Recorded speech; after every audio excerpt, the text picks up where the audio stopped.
At ang kauna-unahang babaeng mayor ng bayan ng Bamban, Tarlac, Alice Leal Goo. Magandang gabi po, Mayor Alice. Magandang gabi po. Welcome po sa bayan po natin, Bombay. Alright, una po sa lahat, Mayor, maraming salamat po sa pagpapaunlak sa aming imbitasyon dito po sa The Chat Room. Una po, Mayor, kayo po ay baguhan sa mundo ng politika. Before entering politics, ano po ba yung pinagkakabalahan po ninyo? Before po ako nag-enter into politics, ako po ay isang farmer. Engaged po ako sa swine, poultry, and aquaculture. Other than being a farmer at yung na-mention nyo pa, ano pa po yung pinagkakabalahan po ninyo bago nyo pasukin po itong mundo ng politika? Nung dati hindi pa ako politician, ako po ay isang simpleng farmer.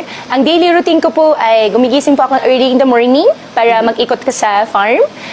Bago matapos ang tanghali, nakadaan na rin ako sa office, natapos na rin yung mga office works ko. After lunch, halos wala na ako ginagawa. So pagdating po ng hapon po, gumagala na ako. Nakakatawa nga po eh.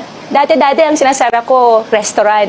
Kasi 11 o'clock na ng gabi, kumakain pa ako. Ngayon, sinasarado ko munisipyo. Kasi 10, 11 o'clock pa po ng gabi, nasa munisipyo pa po kami. Mayor, based dun sa kwento mo sa akin ngayon, parang napakalaki yung difference between yung buhay mo nung ikaw ay private citizen pa, at ngayon na ikaw ay nasa mundo ng politika. Ano po yung nagtulak sa inyo para manindigan at talagang pasukin ang mundong ito? Since when I was a little child pa po, pangarap ko na po mag-mayor. During the pandemic, there is one time po nakaikot pa ako sa barangay. Ang hiningi po sa akin bigas. So inisip ko po, ganun po ba talaga kahirap? Ano pa po yung magagawa ko from being a private citizen na nakakatulong po tayo konti-konti sa kanila? Ano pa po yung pwede po natin gawin para sa kanila? So naisip ko po, tatakbo po ako ng mayor para ma-deliver ko po yung basic needs po ng mga kababayan ko po, yung mga constituents po natin ng mas in-need po sa kanila. As I've mentioned earlier nga po, Mayor, ikaw po yung kauna-unahang babae na mayor po dito sa bayan po ito.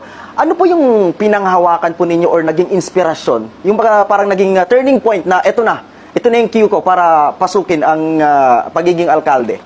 During the pandemic, time po ng pandemic, nakaikot po ako sa barangay.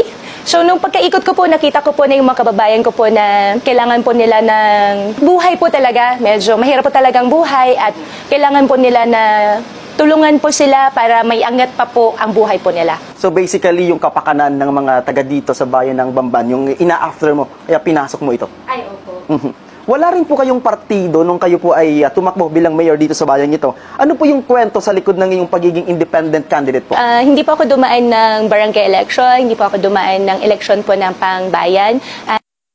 So, wala din po ako masyadong kakilala, wala po akong political background. So, mahirap din po talaga mapabilang po sa any partido po. Kaya lumaban naman po ako na bilang independent kasi ang paniniwala ko po kapag maganda po yung gusto po natin ma-achieve, maganda po yung gusto po natin ibigay po sa mga kababayan po natin, nothing is impossible po. Alright. Mayor, bago ka po dito sa mundo ng politika at you mentioned earlier na talagang privado yung buhay mo, ibang-iba sa ginagalawan mo ngayon. Kumusta po yung pamilya po ninyo nung sinabi mong papasok ako sa mundo ng politika? Paano nila tinanggap? Eventually, nagano po ba sila? Nag-agree or talagang sinabihan kanila na huwag kasi magulo ang mundo ng politika? Actually, wala po nag-agree. Disagree po sila lahat. Kaso lang po, ako po, gusto ko po mag-serve ng mga kababayan ko po. I want to serve people. Not even my family, including mga friends ko po. To the last minute, kumukontra pa po sila. Magpa-file na nga po ako ng candidacy, kumukontra pa sila. Kasi wala po talaga, ayaw po nila. Sabi nila sa akin, magulo. Tapos mawawala po yung private life, wala rin privacy, mawawala po yung oras, as in mababago po lahat.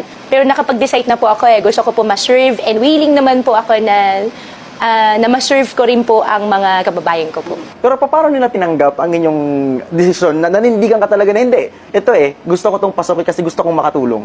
Sinabi ko po sa kanila na gusto ko po na matulungan mga kababayan. Gusto ko rin po na ma-share kung ano po yung meron ako.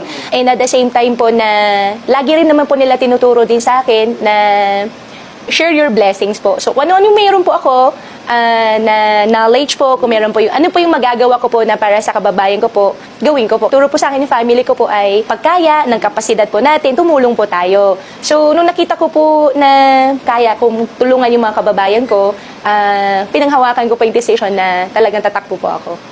Alright.